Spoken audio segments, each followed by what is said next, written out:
Carla here, also known online as the Beer Babe, at Beer Babe. My name is Mike. I am the Robin to Seacoast Beverage Labs Batman. Can be found on Twitter at Admiral Meredith. Hey, I'm Norman. I'm known online as the Beer Nut or Real Beer Nut on Twitter. Hello, this is Sean Jansen from TwoBeerGuys.com. Brian from Seacoast Beverage Lab, and this is the Seacoast Beverage Lab podcast.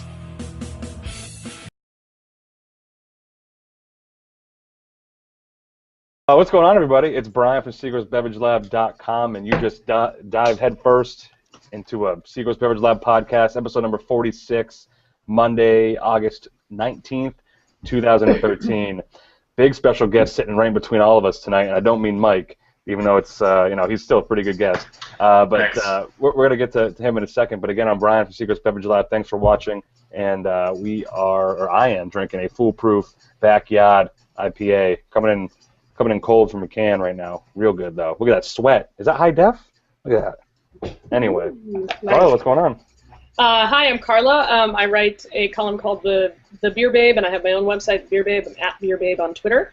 I've been writing about beer for a long time now. I'm drinking a Gagan Brothers Presque Isle Honey Blonde Ale. Got it up in Vancouver last weekend, so enjoying that. Wish I had some Foolproof, but this is pretty dang good. So. Nice. Mike. All right, Mike Meredith, Admiral Meredith on Twitter, and tonight I'm drinking a lager from America's oldest brewery, Yuengling Lager. So. Nice. Can Brothers. Heyo. Nice. Norman Miller. Hey, Norman Miller, like the Beer Nut for the Metro West Daily News and Real Beer Nut on Twitter. And tonight I'm drinking a Foolproof, and I'm going to screw up the name, La Ferme Urbaine. La Ferme Urbaine. It's a saison. It's a farmhouse ale. What do you want, bro? We type the names of things. Yeah. We don't say them out loud. Except for right now. Yes. But By it's good. That's the all. way, I figured out the name of your next book is the Book of Norman. I'm just saying. Oh, my God. Latter-day beers. Sean, what's going on? I just popped open a Foolproof Robust Porter, Rain Cloud. Ooh. I'm Sean Jansen from TwoBeerGuys.com. How's that tasting? Tell you right now. Yeah. Oh. Ooh, on-air tasting. Look out. A little bit of chocolatey, somewhat light on the roast. Very smooth, little sweet. Okay, well, For everybody watching at home. Yeah, right. and for those listening who just passed out by sleeping. No, I'm kidding. That's the sound of foreheads hitting keyboards across America. That's awesome. And so for it's a great day for Foolproof. Myself, Norman, and Sean did our homework. No offense to Carla because she really can't have access to it, but Mike, shame on you.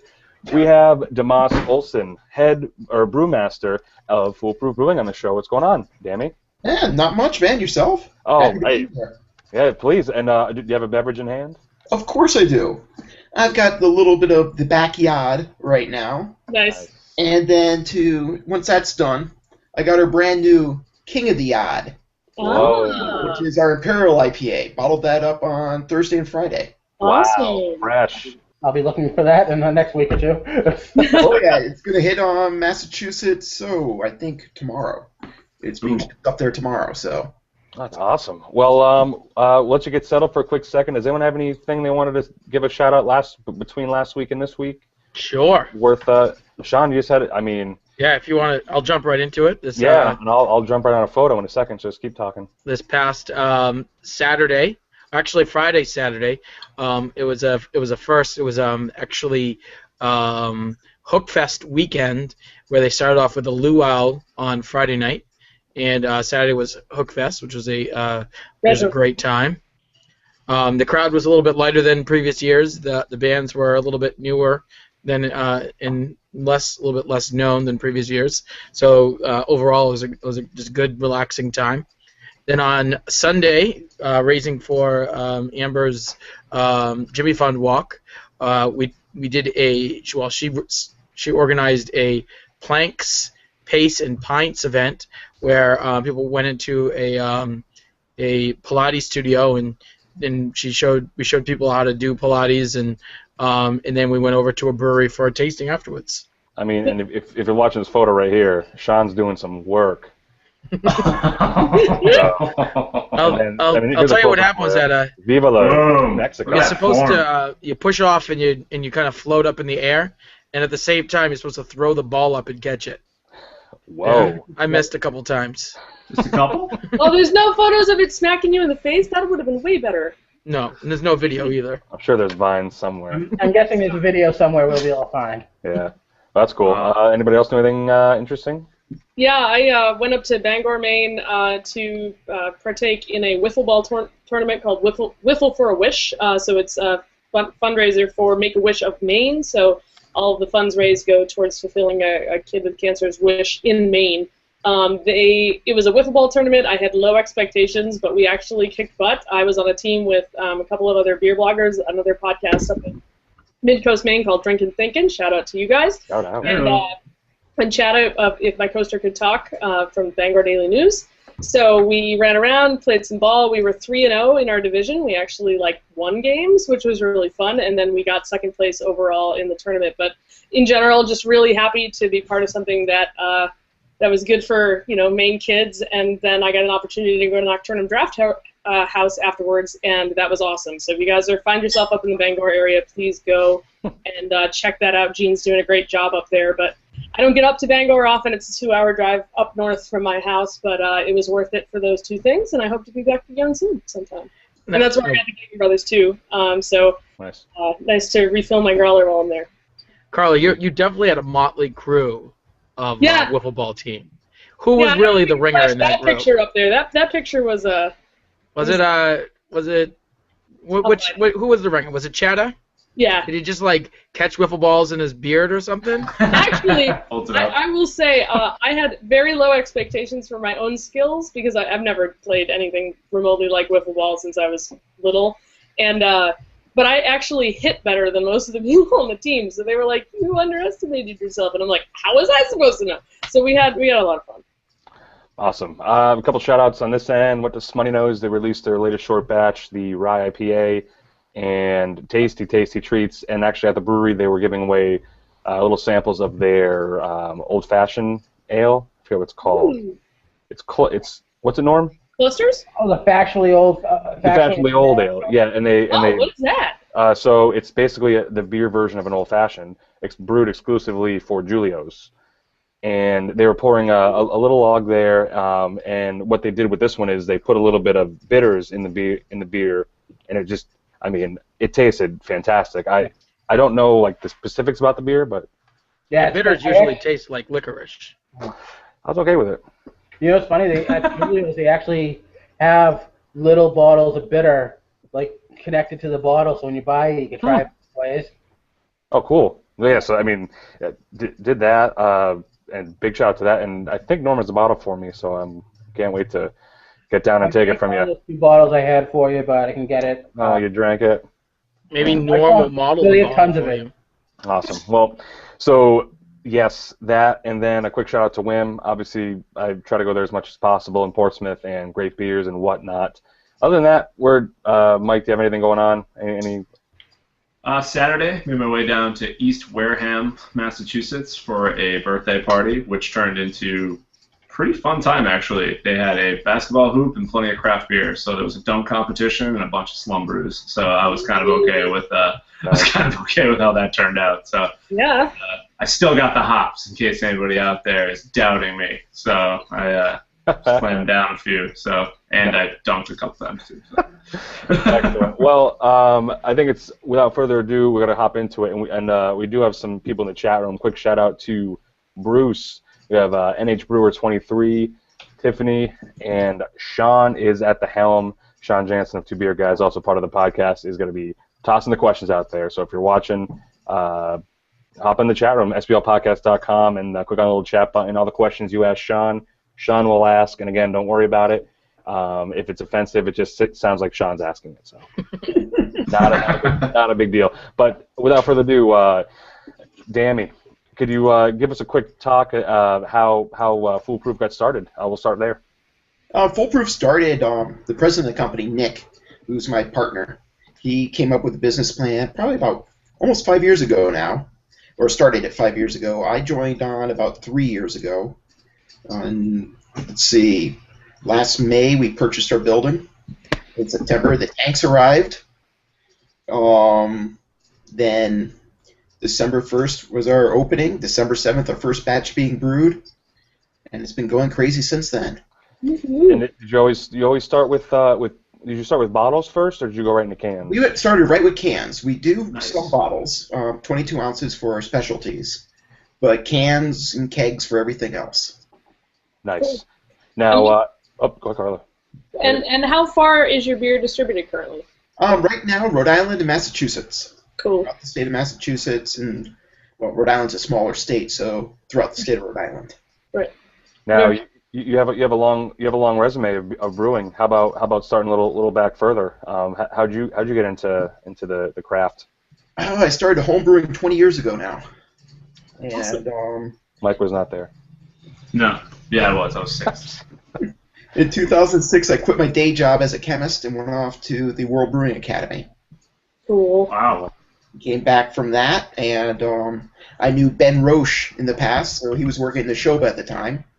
I gave him a hand in the Shoba as a volunteer, which then led to the brewer's position and head brewer's position up at Pennachuck, up in Milford, New Hampshire. Nice. After that place closed, I ended up going back into being a chemist again. A couple of friends were on maternity leave, so it was a perfect time while I was figuring out exactly what was going on. When that gig ended, because it was just a temporary position, I had already met up with Nick. We were putting together, at the time we were calling it Hijinks. Now it became Foolproof. But I also had a year to kill, and Ben Roche was at Wormtown and could use a hand, so I started helping him out again. Cool. I mean, You had your hand in some really good medium beer then. Thank you. That's pretty awesome. so, Sorry, I'm No. a huge fan of Pennachuck from when they first started. It was basically when I started out as a beer blogger. They were one of the more interesting breweries going on in New Hampshire. So every time I could pick up a bottle at Smiley's in Dover, I would grab some, take some home. So some of my oldest reviews, like I'm scared to even read them again, were of Pennachuck beers. So Like Kujarnik and, Pompey. Oh, yeah. Those Yep. ones. Oh, yeah. Yep. The barley wine was still to this day is one of my favorite barley wines. Thank you. I liked the Russian Imperial Stout a lot. I liked the chocolate, whatever that one was. Oh, the I still have a bottle of the Pizarnik. You do not. Yeah, I got a couple actually. it's like why? So wait, when did Pennachuck Ports last beer? That would have been in 2009. Okay. Yeah. So I could have had it. I just was at that point. I was not into beer, sadly. They were in 1 liter swing tops. Yeah. Sean, get a bottle from your I shelf. have a couple up here, actually, bottles, empty Yeah, bottles. give me a second. Oh yeah, go ahead. And so, fast forward to Foolproof. Talk about a little bit about your team and who's helping you out there. Yeah. Small group right now. It's myself as the brewmaster, Nick as the president and currently head of sales. And then I've got a full-time assistant brewer named Noah. I've got a part-time assistant brewer, part-time sales, Stefano. And then we have a cast of characters coming in on canning days, on bottling days, and basically, volunteers, it's part-timers, all sorts of folks coming in and helping out. Cool. Because it takes about 6 of us to run the canning line effectively. And you can't even get all 4 of us helping out. So, Dammy, can you talk a little about your beers? You're a little unique that a lot of people talk about pairing beer and food. You guys pair experiences. Yes. So I was wondering if you could talk about the beers and how the idea of pairing the beers with different experiences. Ooh, nice Pompier. Oh, what's you are that? not thinking that right now. Sorry to break in. No, please. For those Back to listening, Norm's question. Yeah, no. You're literally going to make me cry. That's not For those listening, hop over to YouTube and check it out because Sean's doing the old throwback. Yeah, he's doing the old one-up, in case anybody isn't familiar with it. Barley wine. I think it's what Norm exactly was talking about. Oh, yeah. It is just fantastic. That was the one with the French oak, right? Yep. Yeah. And it's Driscoll Very cool. Salt hops in it. So French hops and French oak. neat. Awesome. Yeah, a little bit about our beers. We've got what we decided to do instead of pairing beer with food is with experience. So we said, when Nick and I were first talking about stuff, we were going, well, what's a good beer when you're just sitting at the bar, sitting on the bar stool, which became Barstool, and that's a golden ale. 4.5% alcohol, so you aren't falling off the bar stool, and you can order several of them and enjoy it. The next one that a couple of you guys are drinking, the Backyard IPA, fantastic beer. It's hopped with Fuggles and Cascade as a dry hopping there.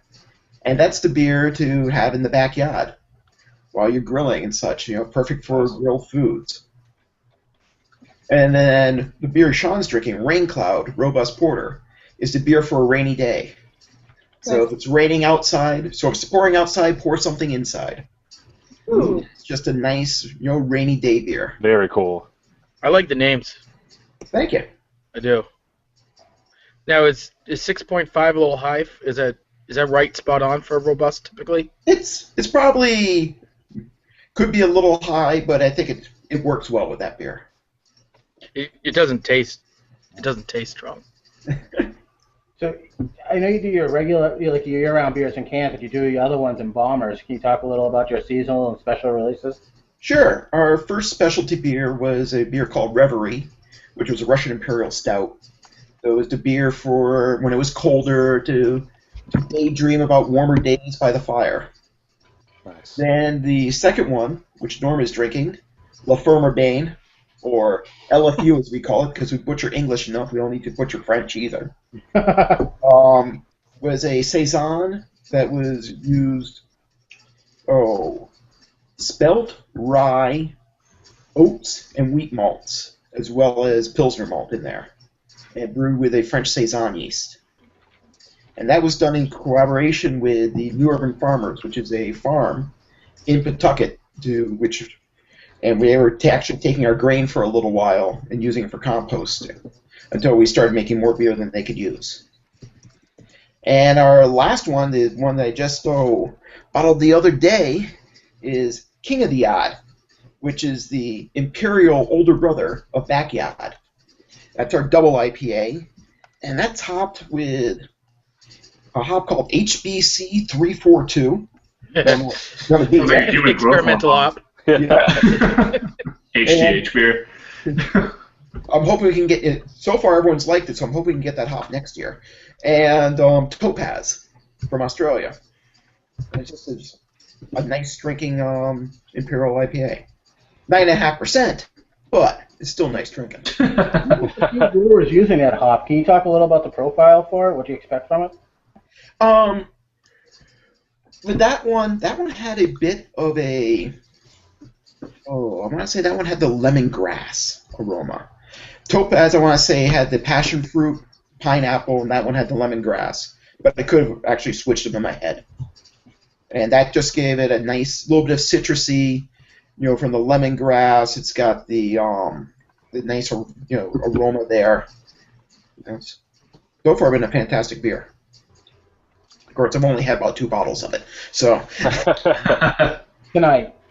Well, no. I was having Backyard earlier. I was having the weak one, the 6%er. Nice. Now, I'm looking at your website. Well put together, of course, has a lot of history. But I was looking into all of your experience. So you come from Pennachuck, and have worked for many other people that have now started their breweries. It looks like your sales manager was at Kyle Pauley. Yep. Worked with Berkshire Brewing and Ithaca Brewing. Correct. And then obviously the founder has some experience. How did you find all 3 of your experiences come together? How did that start out? I mean, did you guys come from different places and you had to figure out here's how we're gonna do it? How'd that all work out? Well, we met like most people do nowadays, online. Nick had posted in Pro Brewer that he was looking for a head brewmaster. And in the Providence area, I live just south of Worcester, and I was looking for something, so I got in touch with him. He and I hit it off.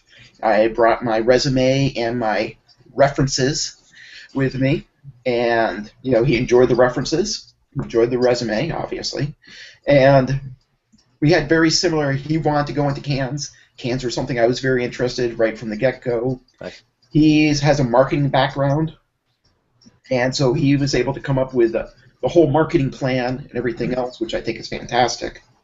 And we went from there. Nice. And so then it all worked well. Just brewing styles kind of melted together in Yeah. learning from each other. Yeah, he gave me a free hand. At one point we were talking about Rain Cloud being a Belgian double. And I was not sure a Belgian double in a can would sell as well as a robust porter, so I brewed a robust porter for him.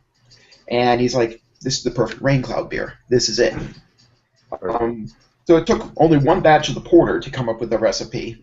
It took about 15 to 16 batches of the IPA, and just a couple batches of the golden. And, That's awesome. Went from there. Now, no, Sorry. please, Carl. No, get in there. So what's your current size, and kind of do you have any plans to get any bigger? Are you happy where you're at? What's the size? Well, we have a 30-barrel brew house, 4 30-barrel fermenters, a 30-barrel bright, and that's what we started with. In May, we brought in 2 60-barrel fermenters and a 60-barrel bright, basically doubling our capacity right off the bat. And we're brewing beer like mad right now. What did you say your brew kettle was? 30 barrels. Okay, so it's just a double brew. Yeah, double brew into the 60s, yeah. That's a 30-barrel brew house is pretty big to start with. It is, but when we're looking at things, if we went with a 15 with 30s, now you're brewing twice. Right. 4 times to fill a 60. Right. And that also means that's another possible person. That's another day where I wouldn't be able to help with packaging or anything else because it'd be just straight brewing. But meanwhile, with a 30, you're able to just brew that one day into that 30 and be good with it. And it makes the canning worth it too, right? Because you can do kind of one day of canning that one batch instead of doing it constantly. Exactly. We'll do 30 barrels roughly with the canning line in a day. Yeah. So it takes 2 days to can up the IPA because that goes into the 60s. That's our best seller right now at about 50%. Was it a lot of financing? A lot of financing, yeah. And there's a video in the show notes that we have on splpodcast.com of you guys testing out the can line for the first time, because not a lot of breweries do this. We have a YouTube page with videos, which is also good for everybody. Is videos of inside your brewery and how it works. So I mean, kudos to that. Oh, yeah. Yeah. Nick has a great head for the marketing side. I mean, that was his strength. It's awesome. He knows how to use all the social media and all that stuff. So it looks like an event happened at your place over the past weekend. Yes, we had Oktoberfest. With all the Oktoberfest beers coming on in August, we really felt it needed an Oktoberfest. Nice.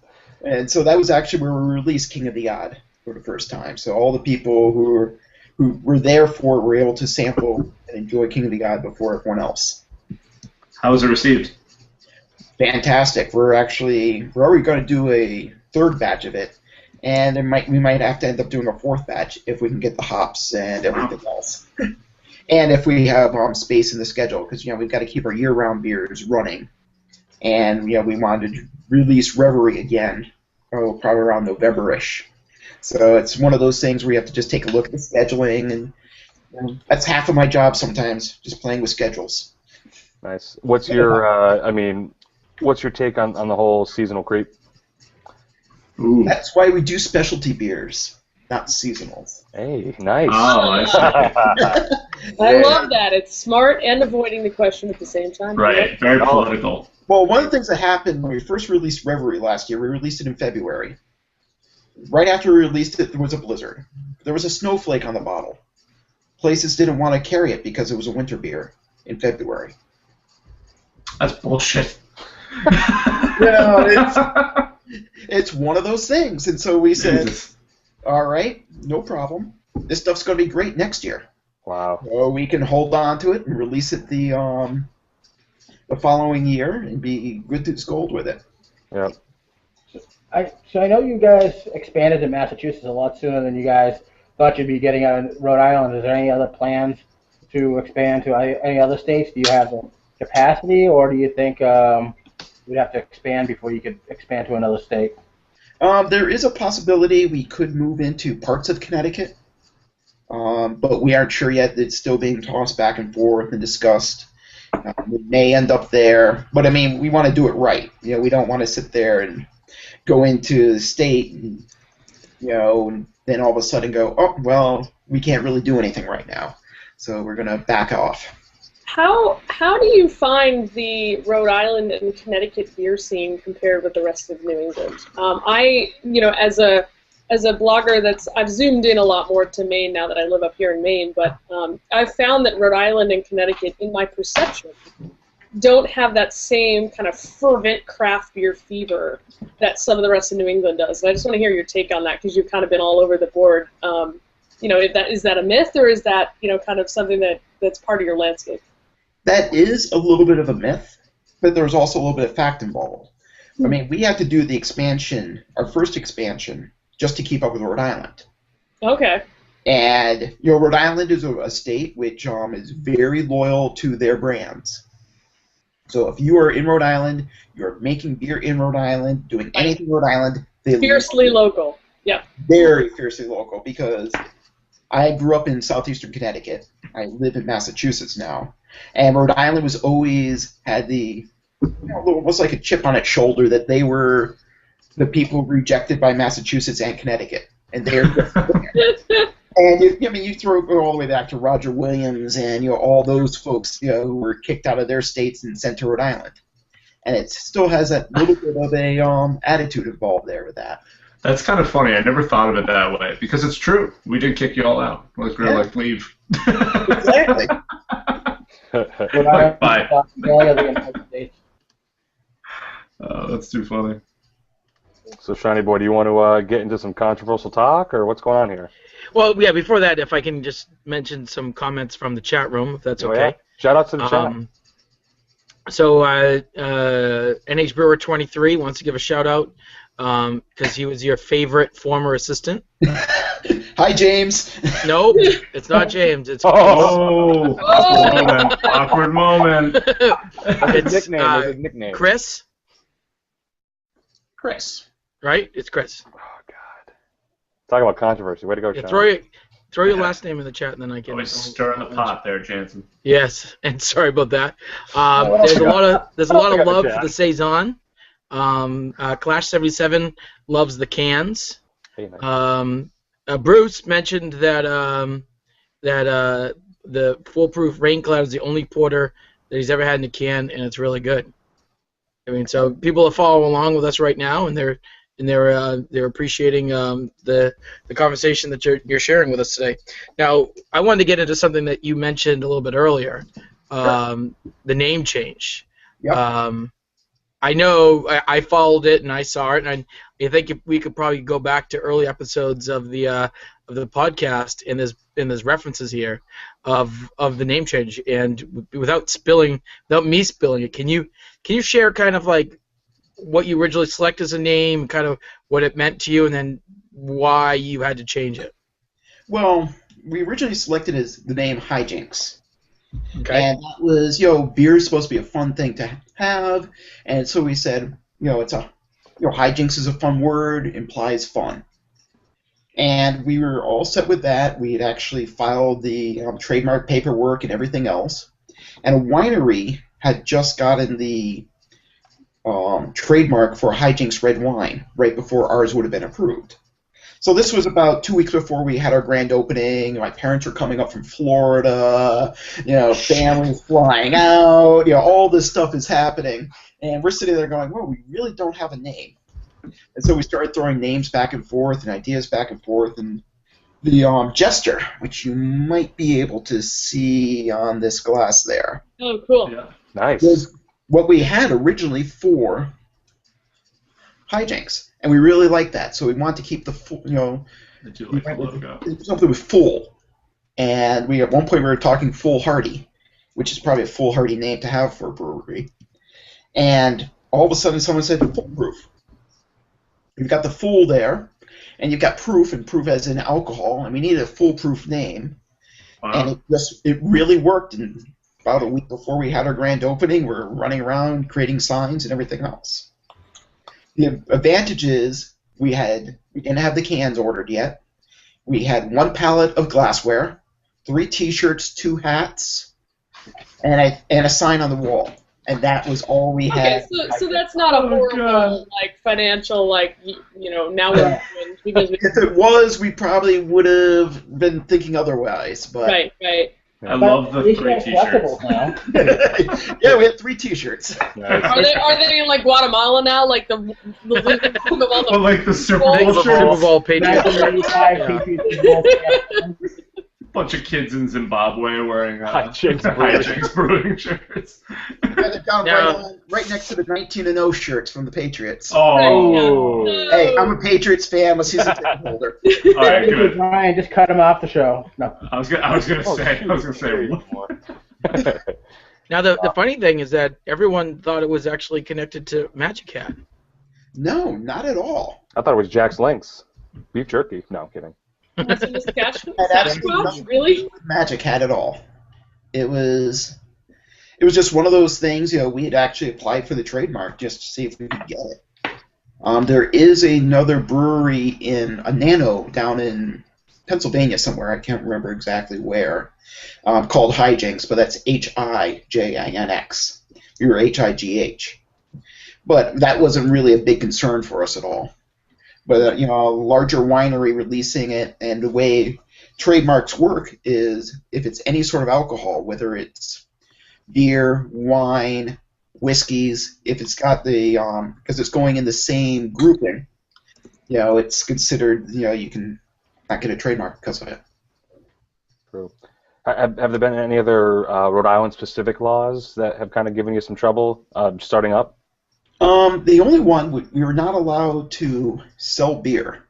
We're still not allowed to sell beer. You can make it but not sell it? Exactly. We sell it to the distributor, and that's all we can do. Wow. But they did just pass a law saying if you come on a tour, you can purchase samples to take home with you up to 72 ounces. So sample if you come on a tour, we can sell you a 6-pack of samples. Or 322 of samples. That's a How crazy. big can the samples be? What's this? How big can the samples be? 72 ounces. So it could be a growler. Once we get into growlers, a 6-pack. 6-pack, yep. Did you sell a case of glassware that came with samples? A case of glassware, incidental liquid. Yeah. We have a $7 glass that you can refill twice. So, but you mentioned growlers. You do plan to get into the growler game soon? We're talking about it. It'd be a nice thing to do, but with the way things are on the tours, do we fill it ahead of time? Yep. Do we fill it concurrently on the tour? You come in for a tour, you go into the tasting room. The first person on the tour gives a speech on the history of the company, history of beer. Okay. Second person picks up, brings them on into the brew house, gives them a day in the life of a brewer, and during it you can have 3 samples, which are about 8 to 10 ounces each. And I can think of the growlers have got to be looking good because if they have the little guy on top on those growlers, that'd be a sweet design to have on any growler. But anyone else have any? Is there any chat questions? Anyone got anything they want to ask?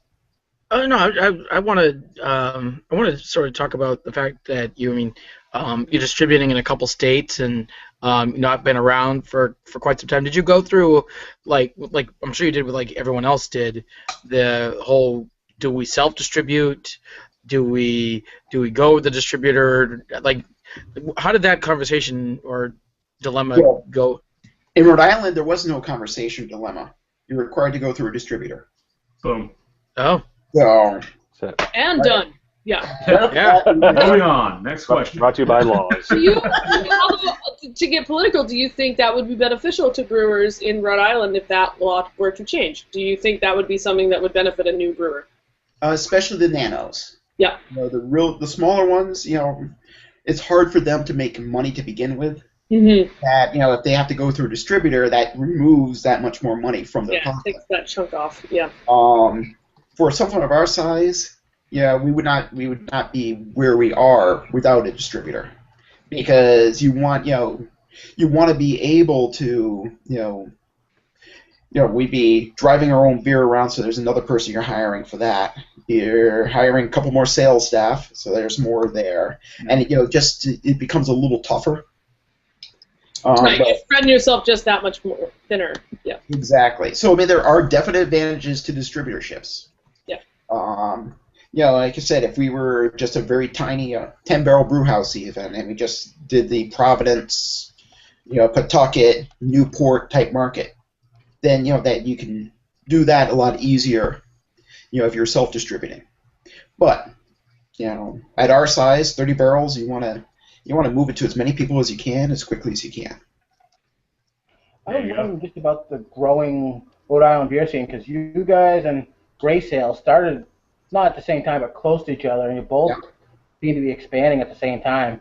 So, to Massachusetts, why do you think it's growing so much? Or do you think there was a hunger for it? Because before it was basically It was Newport Storm.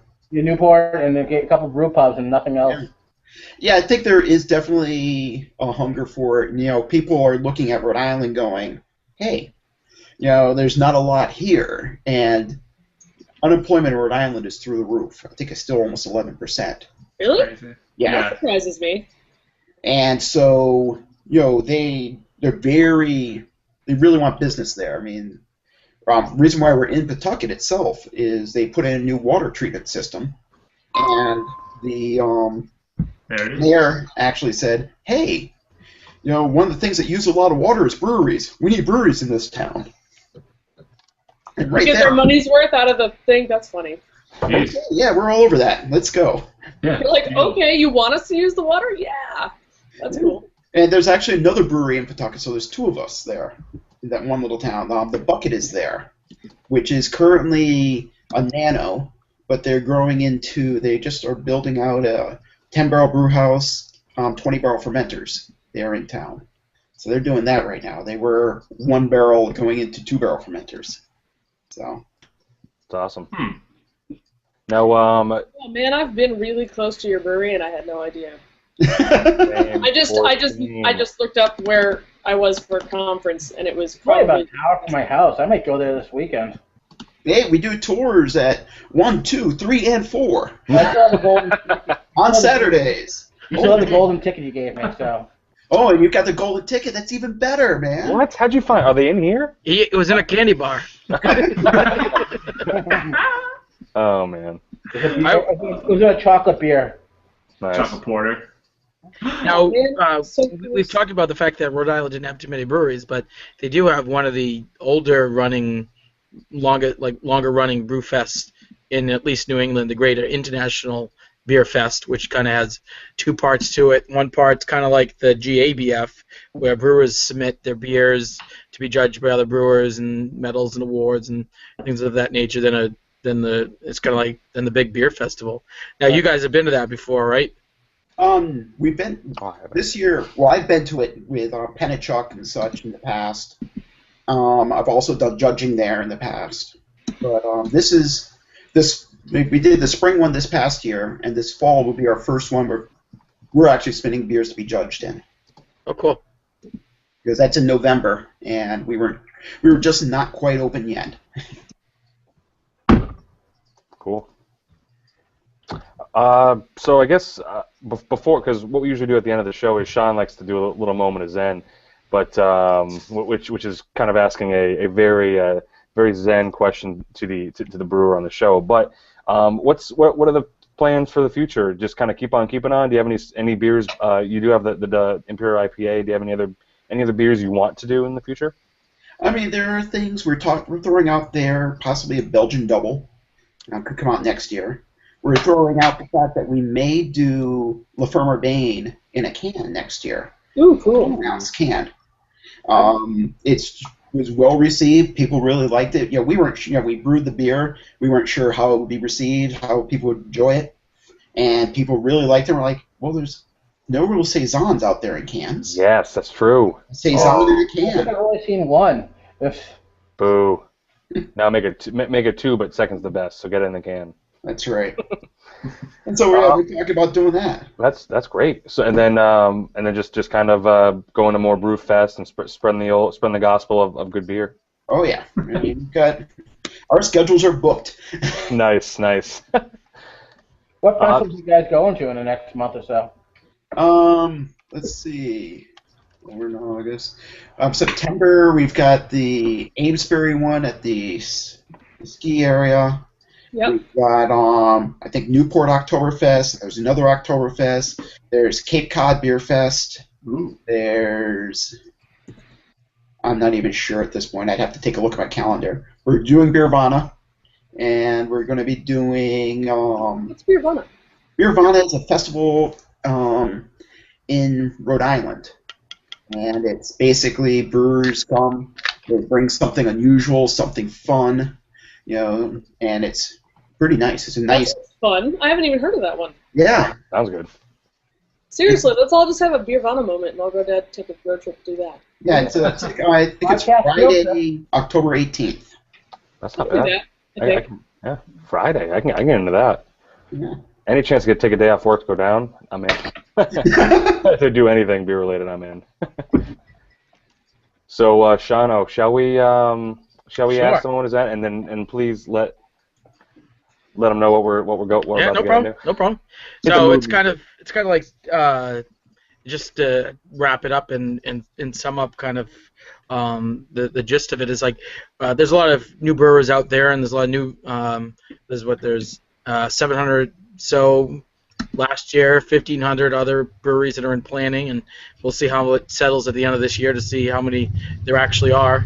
And being in the industry for quite some time, you probably had people come up to you, or even in your process of planning your own brewery, asking you for different advice and things that they should do because of your experience.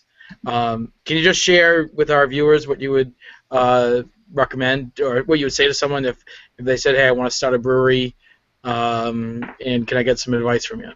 First, I'd ask if they're crazy or something. Stick with your day job. I feel like Rodney Dangerfield in Back to School. Love that movie. Holy crap. But there's Give a them lot respect. more work than you think it's going to be. It's going to cost a lot more money than you think it's going to, but it's rewarding. It's a great. I tell people, yeah, it's a job. Yeah, I work, but at least if my day's going completely to hell and I come home and go, well, at least I made beer today. Wow. Wow, there it is. That's it, man. It was probably one of the best answers we've had. That's great. Well, Dammy, really appreciate you coming on the show. And if you wouldn't mind, we're gonna do a couple shout outs, and then we'll give you a quick toast. But does anyone have anything going on this weekend that they want to give a shout out to? Oh, Sean's raising the hand first. The court points to Sean. Yes, this Saturday in Nashua. Hope to see many of you there, either watching or listening to the Gate City Brew Fest. It's a beer festival and wing competition. There'll be over beers from 30 different breweries with about 12 to 14 different local Nashua restaurants that made wings. It's a family fun day from 1 to 5 o'clock. You can buy tickets online right now for $20, and it'll be $25 at the gate. It's all ages. There'll be bouncy houses. TwoBeerGuys.com is sponsoring a wiffle ball home run derby. Whoa. Carla, Hey, pick up I'm your good at bat. hitting stuff. I suck at everything else, but I can hit things. I thought you guys were sponsoring You're just a violent the bouncy house. Yeah. There's also a BMX bike show and some bands hosted by Rock 101. Right. So- This is like a all-in-one fest right here. Exactly. We hope to see you there. Jesus. X Games meets Ringling Brothers. Oh, there it is, right there. That'd be the best brew fest. Yeah. X Games and beer. Couple of things on my end. I'm doing a little road trip to breweries I haven't been to yet, which is odd because I've been in New Hampshire. But going to Tuckerman's, going to Moat Mountain, going to Woodchuck and Henniker, and gonna make a quick stop at Millie's on the way back to my hometown. So You're not going to Woodchuck. Did I say Woodstock? Going to I meant Woodstock. Woodstock, right? Yeah. Well, Yes, Woodstock. Woodstock, yeah. I'm staying over. I think they'll forgive me. But yeah. Either Vermont versus New Hampshire. And I'm going to Idaho. And I'm going to Connecticut.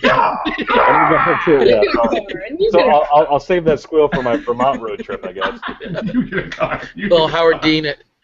You get a beer. No, but yes, I'm doing that. Looking forward to it. And this weekend, not too much. So anyone else, Carla, anything give a shout out to? No, I'm going up to camp for the weekend, so I'm going to grab myself a couple of my favorite Maine canned beers and go up to camp and just dive in a lake for probably the last weekend I can this summer. So I'm going to have a family weekend. So. Awesome. And Norm or Mike, anything before we... Not this weekend, but just want to remind you the Mass Brewers Fest is coming up in a few weeks on August 30th. And 2 Fridays. Yeah, 2 Fridays from now. And nice. It's the best opportunity to get to see how good Massachusetts breweries have become over the years and what we have to offer, and it's just a great time to go. I've been there the last couple of years, and it's a fantastic festival. Awesome. And Mike, what do you got? VonFest 2013. Padmon's annual big bash in his backyard. And, just heading home. So maybe I'll stop by, fill up a growler at the ABC. So when's the VonFest? Because I'd be there. Saturday night. You got an invite. Nobody else got an invite. No, it's one of those Brian. it's one of those stupid ass Facebook invites where you're like, oh, I'm invited, but then you're like, oh, 300 of his friends were invited. He invited all of his friends. Mark Zuckerberg was invited. What the Zuck? Anyway, so that's gonna do it. But we'd like to big shout out to Damas Olson of Foolproof, and we hope to have you on again. And we hope you had a good time. So we'd like to include you with us. And do you have any shout outs that you want to give? Please, the floor is yours. Anything coming up, like dates or events in the near future, next week? Oh, I think. Twitter handle, favorite hashtag. Instagram name. That's all in the show notes. It's all in the show notes. Yeah, I would say the brewer of all time. RSS feeds, go. Sorry. The only thing we tend to do, we've got our tours constantly happening. No major events coming up, but the tours are always on Saturdays. So come on by. It's a great time. Sometimes I'm doing the tour. Sometimes Nick's doing the tour. We've got a whole bunch of other people who help out. It's a blast. Awesome. By all. Great. Well, we want to include you in the show post-show toast. So, and here's to you guys and making great beer, and we look forward to seeing what you guys come up with. Cheers. Cheers. Cheers. Thank you. And don't forget to subscribe, sblpodcast.com. Cheers.